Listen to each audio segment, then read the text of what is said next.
ಆ ಕತೆ ಕೊಡುವಂಥ ಸಂದೇಶ ಇದೆಯಲ್ಲ ನನಗೆ ಭಾಳ ಇಷ್ಟವಾದದ್ದು.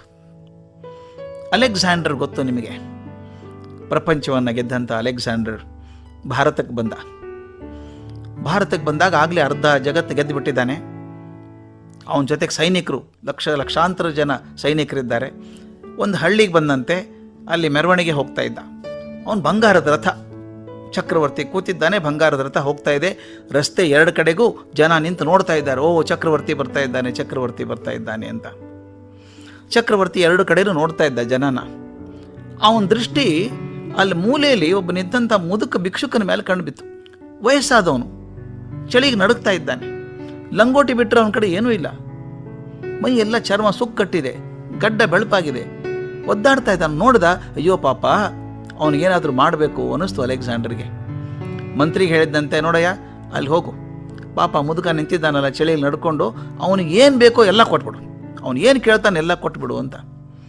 ಮಂತ್ರಿ ಹೋಗಿ ಆ ಮುದುಕನ ಕೇಳಿದ್ದಂತೆ, ಅಯ್ಯ ನಿನ್ನ ದಾರಿದ್ರ್ಯ ಎಲ್ಲ ಹೋಯ್ತಿವತ್ತು, ಚಕ್ರವರ್ತಿ ದೃಷ್ಟಿ ನಿನ್ನ ಮೇಲೆ ಬಿದ್ದಿದೆ, ನಿನಗೆ ಏನು ಬೇಕೋ ಕೊಡು ಅಂತ ಹೇಳಿಬಿಟ್ಟಿದ್ದಾನೆ, ಏನು ಬೇಕಾದ್ರೂ ಬಿಡ್ಕೊಳ್ಳಯ್ಯ, ನೀನು ಬಡತನ ಎಲ್ಲ ಹಿಂಗೆ ಹೋಯ್ತಿವತ್ತು ಅಂತ ಹೇಳಿದಂತೆ. ಆ ಮುದುಕ ಸುಮ್ಮನೆ ಕೇಳಬೇಕಲ್ಲ, ತನಗೇನು ಬೇಕು ಕೇಳಬೇಕಲ್ಲ, ಬಿಟ್ಟ. ಯಾವ ಚಕ್ರವರ್ತಿ ಇವನು ಅಂತ ಕೇಳ್ದ. ತೊಗೊಂಡು ನಿನಗೇನು ಮಾಡೋದಿದೆ, ದೊಡ್ಡ ಚಕ್ರವರ್ತಿ, ನಿನಗೇನು ಬೇಕಾದರೂ ಕೊಡೋಕೆ ಬಂದಿದ್ದಾನೆ, ಕೇಳಿಬಿಡು, ಏನು ಬೇಕು ಬೇಡ್ಕೋ ಅಂದಂತೆ. ಅಲ್ಲಪ್ಪ, ಚಕ್ರವರ್ತಿ ಎಲ್ಲಿಂದ ಬಂದಿದ್ದಾನೆ, ಯಾವ ಊರವನು ಇವನು? ಅವನು ಹೇಳ್ದ, ನಿನಗೆ ಗೊತ್ತಿಲ್ಲ, ಅವನು ಅಲ್ಲಿಂದ ಬಂದಿದ್ದಾನೆ, ಗ್ರೀಸ್ ದೇಶದಿಂದ. ಈಗಾಗಲೇ ಅರ್ಧ ಪ್ರಪಂಚ ಗೆದ್ದಿದ್ದಾನೆ, 36 ವರ್ಷಕ್ಕೇ ಅರ್ಧ ಪ್ರಪಂಚ ಗೆದ್ದುಬಿಟ್ಟಿದ್ದಾನೆ ಅಂತ. ಆ ಮುದುಕ ಸುಮ್ಮನೆ ಇರಲಿಲ್ಲ. ಮತ್ತೆ ಅಯ್ಯೋ ಪಾಪ, ಅರ್ಧನೇ ಗೆದ್ದಿದ್ದಾನ, ಇನ್ನು ಅರ್ಧ ಯಾವಾಗ ಗೆಲ್ತಾನಂತೆ? ಆ ಮಂತ್ರಿ ಅಂದ, ಇವನು ಬುದ್ಧಿನೇ ಇಲ್ಲ, ತನಗೇನು ಬೇಕೋ ಕೇಳ್ಕೊಳ್ಳೋದು ಬಿಟ್ಟು ಇನ್ನು ಅರ್ಧ ಗೆಲ್ಲೋದು ಯಾಕೆ ಚಿಂತೆ ಇವನಿಗೆ? ಅಲೆಕ್ಸಾಂಡರ್ ನೋಡಿದ, ಮಂತ್ರಿ ಎಷ್ಟೊತ್ತು ಮಾತಾಡ್ತಿದ್ದಾನಲ್ಲ, ನಾನು ನೋಡಬೇಕು ಅಂತ ಇಳಿದು ಬಂದಂತೆ. ಬಂದು ಏನು ವಿಚಾರ ಅಂತ ಕೇಳಿದ. ಮಂತ್ರಿ ಹೇಳ್ದ, ಸರ್ ಇವನು ಬಡವ ಮಾತ್ರ ಅಲ್ಲ, ಮೂರ್ಖನೂ ಇದ್ದಾನೆ ಇವನು. ಅವನಿಗೆ ಏನು ಬೇಕು ಬೇಡ್ಕೊಳ್ಳಯ್ಯ ಅಂದರೆ, ಇವ್ರು ಯಾರು, ಅರ್ಧ ಜಗತ್ತಾಗಿ ಗೆದ್ರು, ಇನ್ನು ಯಾವಾಗ ಗೆಲ್ತಾರೆ ಅಂತೇನೋ ಕೇಳ್ತಾನೆ. ಏನಪ್ಪ ನಿನ್ನ ಸಮಸ್ಯೆ? ಓ ನೀನೇನ ಚಕ್ರವರ್ತಿ, ಅರ್ಧ ಜಗತ್ತು ಮಾತ್ರ ಗೆದ್ದಿದೆಯಂತೆ, ಇನ್ನು ಅರ್ಧ ಗೆಲ್ಲೋದು ಯಾವಾಗ ಅಂತ ಕೇಳಿದಂತೆ. ಅಲೆಕ್ಸಾಂಡರ್ ಹೇಳ್ದ, ನಿನಗೇನು ಹೇಳೋದಪ್ಪ, ನಿನ್ನ ಜಗತ್ತಂದ್ರೆ ಗೊತ್ತಿಲ್ಲ ನಿನಗೆ. ಅರ್ಧ ಜಗತ್ತು ಗೆಲ್ಬೇಕಾದ್ರೆ ಸುಮ್ಮನೆ ಗೆದ್ದಿದ್ದೀನ. 4 ಲಕ್ಷ ಜನ ಸೈನಿಕರಿದ್ದಾರೆ, ದಾಳಿ ಮಾಡಿ ಹೋದೆ. ಯಾವ್ಯಾವ ರಾಜರು ಒಪ್ಕೊಂಡು ನನಗೆ ಶರಣಾಗತರಾದರೂ ಅವ್ರ ರಾಜ್ಯ ಕಿತ್ಕೊಂಡೆ, ಯಾರು ಒಪ್ಕೊಳ್ಳಿಲ್ಲ ಅವ್ರನ್ನ ಕೊಂದು ಹಾಕಿ ರಾಜ್ಯ ಕಿತ್ಕೊಂಡೆ. ಹೀಗೆ ಕಿತ್ಕೊಂಡು ಅರ್ಧ ಪ್ರಪಂಚ ಗೆದ್ದಿದ್ದೀನಿ, ಇನ್ನು ಅರ್ಧ ಗೆದ್ದು ಬಿಡ್ತೇನೆ, ಏನು ಚಿಂತೆ ಮಾಡಬೇಡ, ನಿನಗೇನು ಬೇಕು ಹೇಳು ಅಂದಂತೆ. ಆತ ಮತ್ತೆ ಮುದುಕ ತಂದು ದಾಟಿ ಬಿಡಲಿಲ್ಲ. ಅಯ್ಯೋ ಪಾಪ, ನೀನು ನೋಡಿದ್ರೆ ಕೆಟ್ಟ ಅನ್ಸದಪ್ಪ, ಅರ್ಧನೇ ಗೆದ್ದಿದ್ದೀಯಲ್ಲ, ನಾನು ನೋಡು ಪೂರ್ತಿ ಜಗತ್ತು ಗೆದ್ದಿದ್ದೀನಿ ಅಂದ. ಅವನಂದ, ಇವನು ಹಾಕ್ಕೊಳಕ್ಕೆ ಬಟ್ಟೆ ಇಲ್ಲ, ಪೂರ್ತಿ ಜಗತ್ತು ಹೆಂಗೆ ಗೆದ್ದೆ ನೀನು ಅಂತ. ಅವ್ನು ಹೇಳಿದೆ, ಬಿಡು ಅದು ಹಿಂದಾಶ್ ಹೇಳ್ತೀನಿ ನಿನಗೆ, ಆಮೇಲೆ ಹೇಳ್ತೀನಿ ಹೆಂಗೆ ಅಂತೆ. ಈಗ ಒಂದು ಪ್ರಶ್ನೆ ನಿನಗೆ ಕೇಳ್ತೀನಿ, ಚಕ್ರವರ್ತಿ ಅಲ್ವಾ ನೀನು, ಒಂದು ಕಲ್ಪನೆ ಮಾಡ್ಕೊ. ನೀನು ಬೇಟೆ ಆಡೋಕೆ ಹೋಗ್ತೀಯ, ನೀನು ಕುದುರೆ ಮೇಲೆ, ಭಾಳ ಬಲಶಾಲಿಯಾದಂಥ ಕುದುರೆ ಅದು, ಜೋರಾಗಿ ನಾಗಾಲೋಟದಿಂದ ಓಡ್ತಾ ಇದೆ. ನೀನು ಹಿಂದೆ ನಿನ್ನ ಹಿಂಬಾಲಕರೆಲ್ಲ ಬರ್ತಾರೆ. ನಿನ್ನ ಕುದುರೆ ಎಷ್ಟು ವೇಗ ಹೋಗ್ಬಿಡ್ತು ಅಂದರೆ, ಹಿಂಬಾಲಕರೆಲ್ಲ ಹಿಂದೆ ಉಳ್ಕೊಂಡ್ಬಿಟ್ರು. ನಿನ್ನ ಕುದುರೆ ಓಡ್ತು ಕಾಡು ದಾಟಿ ಮರುಭೂಮಿಗೆ ಹೋಗ್ಬಿಡ್ತು. ದೊಡ್ಡ ಮರುಭೂಮಿ ಒಳಗೆ ಹೋಗಿ ನೋಡ್ತೀಯಾ, ಬಿಸಿಲಾಗಿದೆ, ಹಸಿವೆ ಆಗಿದೆ, ನೀರಡಿಕೆ ಆಗಿದೆ. ಹಸಿವೆ ತಡ್ಕೋಬೋದಪ್ಪ, ನೀರಡಿಕೆ ಆಗಿದೆ. ನಿನಗೆ ಎಷ್ಟರ ಮಟ್ಟಿಗೆ ನೀರಡಿಕೆ ಆಯಿತು ಅಂದರೆ, ಇನ್ನು ಅರ್ಧ ಗ್ಲಾಸಲ್ಲಿ ನಿನಗೊಂದು ನೀರು ಸಿಗದೆ ಹೋದರೆ ಸತ್ತು ಹೋಗ್ತೀಯ ನೀನು. ಹಿಂಗಾಗೋಲ್ಲ ಅಂದವ ಅಲೆಕ್ಸಾಂಡ್ರು. ಆಗಿದೆ ಅಂತ ಇಟ್ಕೋ, ನೀನು ಒಬ್ಬನೇ ಇದ್ದೀಯಾ, ನಿನ್ನ ಹತ್ರ ಯಾರೂ ಇಲ್ಲ, ನೀರು ಸಿಗದೆ ಹೋದರೆ ಸತ್ತು ಹೋಗ್ತೀಯ ಅರ್ಧ ತಾಸಲ್ಲಿ. ಆಗ ನಾನು ಒಂದು ಲೋಟ ನೀರು ತೊಗೊಂಡು ಬರ್ತೇನೆ ಅಲ್ಲಿ, ಅದಕ್ಕೇನು ಬೆಲೆ ಕೊಡ್ತೀಯಾ ಅಂತ ಕೇಳಿದಂತೆ ಮುದುಕ.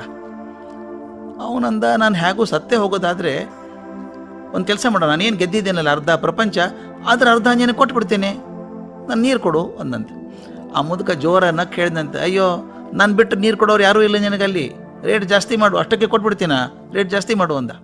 ಅಲೆಕ್ಸಾಂಡರ್ ಕ್ಷಣ ವಿಚಾರ ಮಾಡಂದಂತೆ, ನಾನು ಸತ್ತೇ ಹೋಗೋದಾದರೆ ಇನ್ನರ್ಧ ಇಟ್ಕೊಂಡು ಏನು ಮಾಡಲಿ, ಆ ಲೋಟ ನೀರು ಕೊಟ್ಟರೆ ನಾ ಏನು ಗೆದ್ದಿದ್ದೇನೆ ಅರ್ಧ ಪ್ರಪಂಚ ಪೂರ್ತಿ ನಿನಗೆ ಕೊಟ್ಬಿಡ್ತೀನಿ ಅಂದ.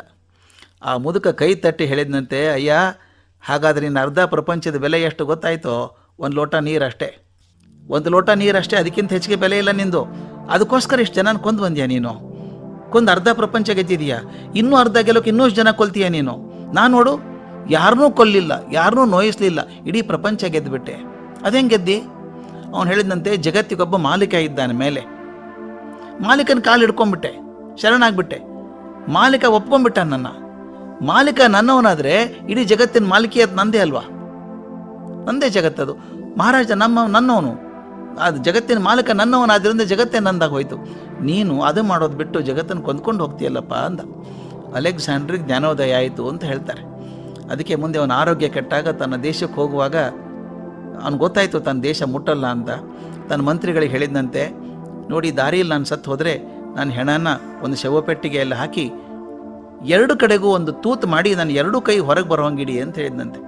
ಹೊರಗೆ ಬರೋದು ಅಷ್ಟೇ ಅಲ್ಲ, ನನ್ನ ಅಂಗೈ ಆಕಾಶ ನೋಡ್ತಿರ್ಬೇಕು, ಆ ಥರ ಮಾಡಿಡಿ ಅಂತ. ಯಾಕೆ ಅಂತ ಕೇಳಿದರು ಮಂತ್ರಿಗಳು. ಆತ ಹೇಳಿದಂತೆ, ಜಗತ್ತಿಗೆಲ್ಲ ಗೊತ್ತಾಗಬೇಕು, 36ನೇ ವಯಸ್ಸಿನೊಳಗೆ ಅರ್ಧ ಜಗತ್ತನ್ನು ಗೆದ್ದಂಥ ಅಲೆಕ್ಸಾಂಡರ್ ತಾನು ಹೋಗುವಾಗ ಏನೂ ತೊಗೊಂಡು ಹೋಗಲಿಲ್ಲ ಅಂತ ಗೊತ್ತಾಗಬೇಕು ಜನಕ್ಕೆ, ಬರಿಗೈಯಲ್ಲಿ ಹೋದ ಅಂತ. ಇದು ಭಾರತದಿಂದ ಪಡೆದೊಂಡ ದೃಷ್ಟಿ ಅಂತ ಕತೆ ಬರ್ತದೆ. ಕತೆ ಸರಿನೋ ತಪ್ಪೋ ಗೊತ್ತಿಲ್ಲ, ಆದರೆ ಒಂದು ಮೆಸೇಜ್ ನಮಗಿದೆ, ಸಂದೇಶ ನಮಗಿರೋದಂದರೆ, ನಾವು ಕೂಡಿಡ್ತೇವೆ ನಂದು ನಂದು ನಂದು ಅಂತೇವೆ. ನಂದು ಮಾಡ್ಕೊಳ್ಳೋಕೆ ಎಷ್ಟೋ ಅನಾಹುತಗಳನ್ನು ಮಾಡ್ತೇವೆ, ಜನರನ್ನು ಶಿಕ್ಷೆ ಮಾಡ್ತೇವೆ. ಅದ್ರ ಬದಲು ನಾನು ನನ್ನದಲ್ಲ ಅಂತ ತಿಳ್ಕೊಂಡು ನಾನು ಹೋಗುವಾಗ ಏನೋ ತೊಗೊಂಡು ಹೋಗೋದಿಲ್ಲ ಅಂದಾಗ, ನನ್ನ ಆಶಯಕ್ಕೆ ಕಡಿವಾಣ ಹಾಕ್ಕೊಂಡಾಗ ಜೀವನ ಸ್ವಲ್ಪ ಸೊಗಸಾದೀತು, ಸುಂದರವಾದೀತು. ನನ್ನ ಆಸೆಗಳಿಂದಾನೇ ನನ್ನ ದುಃಖ ಬರುವಂಥದ್ದು. ಅದನ್ನು ಸ್ವಲ್ಪ ಕಡಿಮೆ ಮಾಡಿಕೊಂಡ್ರೆ ಒಳ್ಳೆಯದು